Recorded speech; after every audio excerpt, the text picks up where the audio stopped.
묵상한 다니엘서 1장부터 6장까지는 전에도 설명드렸지만 이야기 형식으로 되어져 있기 때문에 이해하기가 쉽습니다. 쉬운 내용들이고요. 그리고 그 가운데 정말 뭐 교훈도 어찌 보면은 되게 눈에 선명하게 들어옵니다. 그 내용의 주된 메시지는 다니엘에게 초점이 맞춰져 있는 것이 아니라 여러 사건과 그리고 여러 인물들을 통해서 하나님의 주권 그리고 하나님의 구원의 능력, 하나님께서 세상 나라를 다스리신다라는 메시지가 우리에게 주어지고 있습니다. 여기에 다니엘은 하나님께서 사용하시는 도구로 사용되어지고 있고 또 모범적인 의인으로 등장을 합니다. 7장부터 12장이 문제입니다. 7장부터 12장은 많은 예언의 말씀이 등장합니다. 다니엘서 후반의 내용은 전반의 내용과 동떨어져 있는 내용이 아니라 전반의 내용과 동일한 같은 맥락의 내용이라는 것을 우리가 알 수 있는데 그것은 바로 후반부에 나오는 여러 가지 환상의 내용, 네 짐승과 숫양과 숫염소와 뭐 이런 환상의 내용들이 다니엘서 2장에 나왔던 느부갓네살 왕의 그 꿈의 환상과 맥락이 같다라는 것을 우리가 볼 수 있습니다. 이렇게 포로로 잡혀있는 이스라엘 백성들에게 앞으로 있을 회복의 메시지가 주어지고 있는 겁니다. 그것을 다니엘의 환상을 통해 하나님께서 주십니다. 자, 어제 묵상한 8장에서는 숫양과 숫염소의 환상을 알려주셨습니다. 그것은 메데, 바사, 페르시아 그리고 헬라에 이르기까지 하나님께서 앞으로 그 세상 나라들이 어떻게 일이 진행되고 하나님께서 또 어떻게 그 나라들과 하나님의 주권을 행사하시는지 그것을 보여주고 있습니다. 이제 오늘 9장 말씀에 들어오면은요, 많은 신학자들이 이 9장의 말씀을 다양하게 해석을 합니다. 그래서 그만큼 그 해석이 어렵다는 것을 우리가 알 수 있습니다. 오늘 본문은 다니엘의 기도에 대한 본문이고요. 이제 내일 본문이 다니엘의 기도에 대한 해석인데 거기에 보면은 뭐 7 이레와 뭐 70 이레와 뭐 이런 이제 한 이레와 이런 식으로 그 숫자가 이렇게 나오거든요. 근데 그 숫자를 우리가 문자 그대로 연수로 볼 것인가 뭐 여러 가지 해석들이 있어요. 하지만 여러분 우리가 그것을 거기에만 딱 초점이 맞춰져 가지고 거기에만 초점이 돼 갖고 뭐 이제 그거를 역사적으로 연도를 따지고 물론 그것도 중요하겠지만 연구를 해야죠. 그 신학자들의 몫이고 맡겨주고 우리는 어떻게 이 말씀을 받아야 하느냐? 다니엘 전체 그 책의 전체적인 메시지의 흐름을 마음에 두고 그리고 이 말씀을 우리가 묵상해야 될 것입니다. 9장은요. 이스라엘의 회복을 하나님 앞에 간절히 구하는 다니엘의 기도와 그리고 하나님의 응답의 기록이 우리에게 주어지고 있습니다. 오늘 본문은요, 다니엘의 기도입니다. 그리고 내일 본문은 그 기도에 대한 하나님의 응답으로 하나님께서 가브리엘을 통해서 계시하시는 그런 내용이 기록되어 있습니다. 먼저 오늘 본문 1절과 2절을 보시면 메대 족속 아하수에로의 아들 다리오가 갈대아 나라 왕으로 세움을 받던 첫 해, 곧 그 통치 원년에 나 다니엘이 책을 통해 여호와께서 말씀으로 선지자 예레미야에게 알려주신 그 연수를 깨달았나니 곧 예루살렘의 황폐함이 70년 만에 그치리라 하신 것이라. 이 말씀을 보면 다니엘이 지금 죄를 뿌리고 하나님 앞에 엎드려서 기도하는 계기가 있는데 그 계기가 뭐냐? 바로 다니엘의 환상 중에 하나님께서 예레미야 선지자에게 알려주신 그 예루살렘의 회복, 그 회복의 연수를 다니엘이 깨닫게 된 거예요. 그래서 다니엘이 하나님의 뜻이 지금 이렇게 이루어지고 있는 거구나 라는 것이 깨달아진 겁니다. 다니엘이 모시고 있던 왕이 느부갓네살 왕이 첫 번째 모셨던 왕이고 그리고 성경에 기록된 대로 그 다음에 벨사살 왕이 있지 않습니까? 벨사살 왕까지는 바벨론 나라잖아요. 근데 벨사살 왕이 큰 손이 나타나가지고 벽에다 글씨 쓰면서 그날 바로 죽었어요.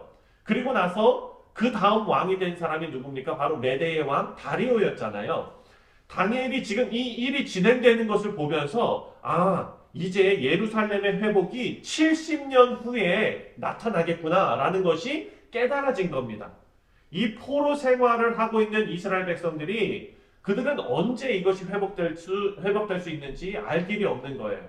사랑하는 성도님들, 이 사람들이 얼마나 어려웠는지 한번 마음으로 한번 이해하려고 해보셨으면 좋겠어요. 여러분 저를 사랑하시죠?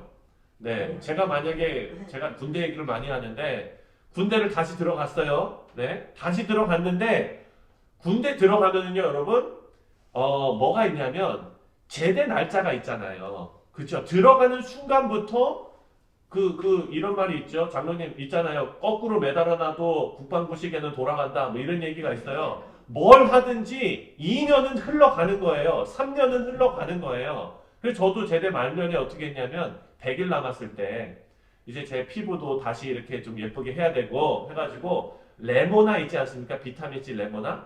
레모나를 100개를 통에다가 딱 넣고 100일부터 하나씩 먹는 거예요. 아침마다. 그러면은 제 밑에 있는 후임이 아침에 이제 빠빠빠빠빠 이러잖아요. 그러면 딱 달려와가지고 제 레모나 하나를 아침에 딱 갖다 주면서 찰병장님 축하드립니다. 92일 남으셨습니다. 이렇게 해요.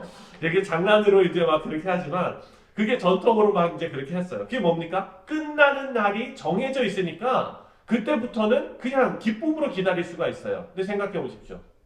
나라에서 마음대로 내가 너를 언제 전역시킬지는 몰라. 그렇지만 전역은 시켜줄게. 이렇게 하고 2년이 지나고 3년이 지나고 이러고 있다면 그 마음이 얼마나 힘들까요? 이스라엘이 포로 생활하고 있는 사람들 우리는 성경으로 읽으니까 힘들겠다 이렇게 생각하지만 이 사람들은요 지금 절망적인 거예요. 그런데 지금 그 연수를 다니엘이 깨달았어요. 100일 남았다. 뭐 70년 남았다. 뭐 얼마 남았다. 이게 지금 깨달아진 겁니다. 그래서 이 왕조가 바뀌는 그것을 보면서 이제 우리의 회복의 날이 얼마 남지 않았구나 라는 것이 깨달아진 거예요. 그것이 깨달아지고 나서 다니엘이 바로 한 것이 뭡니까? 바로 하나님 앞에 엎드려서 기도하는 일이었어요. 다니엘은 베옷을 입고 재를 뿌리고 금식하면서 기도했습니다. 이거 이상하지 않습니까? 우리가 앞에 1장에서부터 6장까지 지켜봐온 다니엘의 모습 중에서 여러분 공직 생활을 그렇게 오래 했는데 그 많은 수사기관들이 다니엘의 잘못을 찾으려고 애를 썼는데 하나라도 나온 게 있습니까?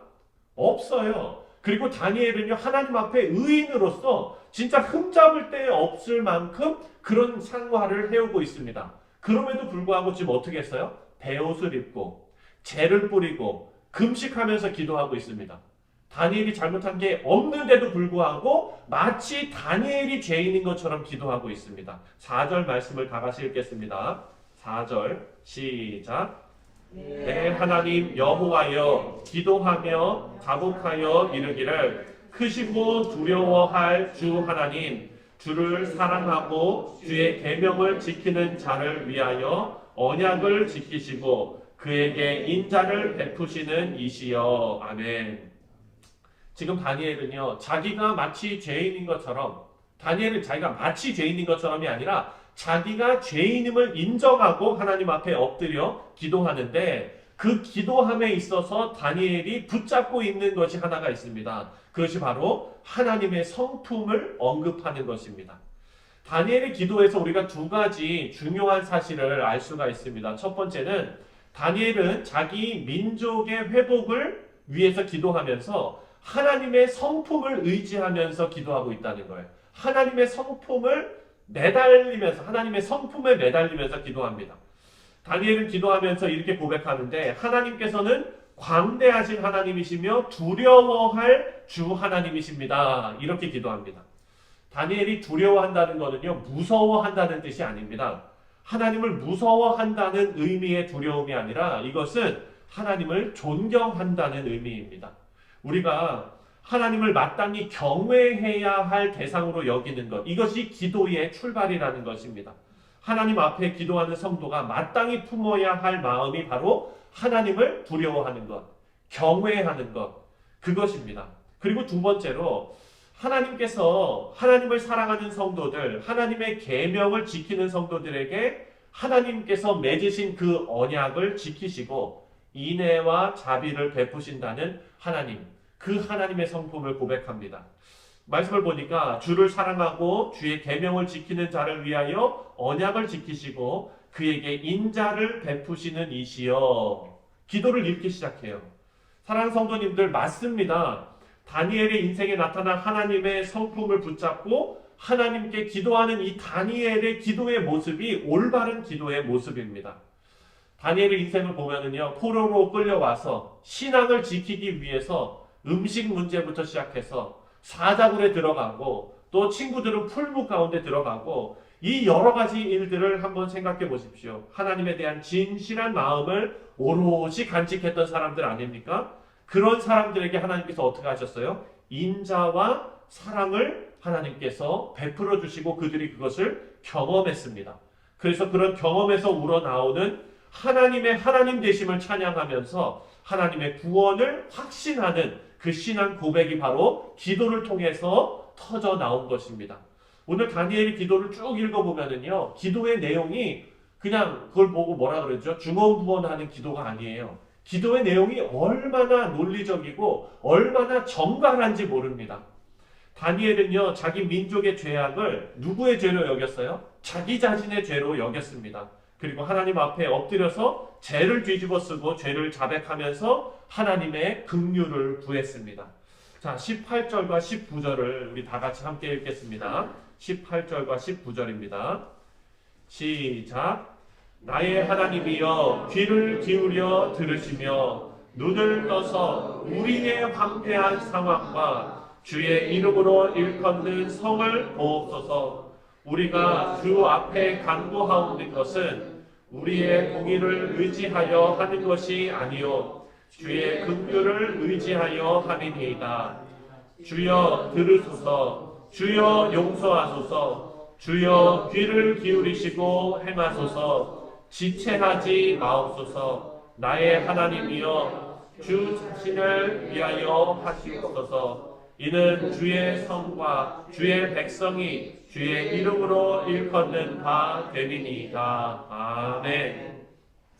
사랑하는 성도님들, 다니엘은요, 하나님께서 어떤 분이신지 정확히 알고 있는 사람이었습니다. 다니엘은 그 이스라엘 백성들의 죄악을요, 제3자의 입장에서 바라보면서 하나님께 기도한 것이 아니었어요. 이것이 정말 중요한 포인트입니다. 우리가 신앙이 있고 교회에서 신앙생활을 오래 하다 보면은요, 신앙의 어른으로서 교회 안에 혹은 가정 안에 직장 안에 어떤 문제들이 보이기 시작합니다. 그 문제가 보인다는 것은요, 하나님께서 특별하게 우리에게 주신 은혜입니다. 그래서 그것을 정말 우리가 그거를 그냥 그런 거 그냥 다 신경 쓰지 말고 그냥 눈 감고 신앙생활 해야 돼. 이거는 잘못된 겁니다. 하나님께서 우리에게 그런 마음을 주시고 그런 것이 보여지게 하신다는 것은 우리에게 주시는 은혜이며, 또한 다니엘이 지금 그 70년이 그 기간이 깨달아진 것 같은 그런 은혜예요. 그렇다면 우리는 어떻게 해야 되냐? 그 순간부터 바로 어떻게 해야 됩니까? 오늘 말씀을 보면 기도해야 되잖아요. 근데 그 기도의 내용이 여기에서 이제 다니엘과 그 성도들의 차이가 있는 것 같아요. 기도가 우리는 저도 마찬가지로 일단 어떤 것이 보이면은 나는 거기에서 한 발자국 이렇게 빠져나가잖아요. 한 발자국 빠져나가서 거룩한 목소리로 하나님 앞에 기도하지 않습니까? 하나님, 나에게 이런 것을 깨닫게 해주셔서 감사합니다. 먼저 내가 이렇게 거룩한 몸으로, 거룩한 마음으로 이런 것을 깨닫게 해주시니 감사합니다. 하지만 저들을 보시면 하나님 이러이러합니다. 다니엘은 이렇게 안 했어요. 다니엘은 어떻게 했냐면 제3자에서 입장에서 보고 가는 게 아니라 하나님, 나는 깨끗하지만 저들의 죄를 위해서 기도하오니 회복시켜 주십시오. 이런 기도가 아니라 다니엘은 중보자였습니다. 따라해 보겠습니다. 다니엘은 중보자였다. 네, 여러분, 중보라는 것은요, 성벽이 있으면 깨진 부분이 있지 않습니까? 그 깨진 부분 안에 들어가는 것이 중보입니다. 벌어진 틈을 나로 채우는 것이 중보입니다. 오늘 다니엘의 기도를 통해서 하나님께서 우리에게 그거 알려주고 계십니다. 성도님들, 하나님께서 우리에게 알려주시는 메시지는 다니엘의 기도가 거룩한 하나님의 백성인 우리 성도들이 어떻게 하나님 앞에 기도하고 간구해야 하는지를 알려주고 있는 것입니다. 여러분 가정에 벌어진 틈이 있다면 그곳에 여러분들께서 들어가셔야 합니다. 우리 교회에 깨어진 부분이 있다면 그곳에 누가 들어가야 합니까? 내가 들어가야 합니다. 거기에 들어가서 기도해야 함을 알려주고 있는 것입니다. 그래서 다니엘의 기도를 보면 우리라는 말이 가장 많이 나옵니다. 우리. 저들이 아니라 우리였습니다. 다니엘이 그곳에 들어간 것입니다. 하나님의 자비를 입는 내가 그곳에 들어가서 하나님의 자비를 구하는 것입니다. 이런 다니엘의 기도를 하나님께서 어떻게 하셨습니까? 응답하셨습니다. 우리가 이제 내일 묵상할 말씀이지만 하나님께서 다니엘에게 즉각 응답하십니다. 여러분의 중보 기도가 여러분의 그 민감한 영성 가운데, 민감한 거룩함 가운데 하나님께서 보여주시고 깨닫게 해주시는 그 부분이 여러분들께서 들어가서 하나님의 긍휼과 자비가 그곳에 채워질 수 있는 그런 놀라운 구원의 역사가 여러분들을 통해서 나타나시기를 주님의 이름으로 축원드립니다. 여러분의 중보 기도가 반드시 하나님 앞에 응답받게 되기를 주님의 이름으로 다시 한번 축원드립니다. 기도하겠습니다.